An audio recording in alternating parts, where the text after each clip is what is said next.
ਆ ਵੀਡੀਓ ਦੇਖੋ ਇੱਕ ਮਿੰਟ ਲਈ। मैं अमानत कौर हाँ, मैं राजवीर जवंदा की बेटी हाँ। मेरे पापा मेरे सब तो प्यारे पापा सी। मेरे पापा मैनू एक लकी चार्म मानते सी। ਉਹ ਕਹਿੰਦੇ ਸੀ ਕਿ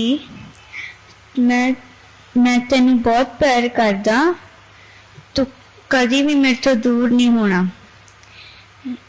मेरे सब तो प्यारे पापा ਜਦੋਂ ਕਹਿੰਦੇ ਸੀ ਵੀ ਮੇਰੇ ਤੋਂ ਦੂਰ ਨਹੀਂ ਹੋਣਾ, ਵੀ ਉਹ ਮੇਰੇ ਤੋਂ ਹੀ ਦੂਰ ਚਲੇ ਗਏ।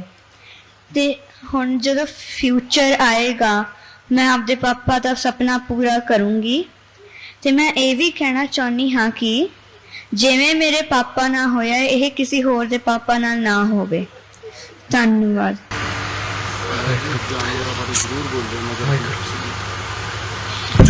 जिंदा रहा पुत्र।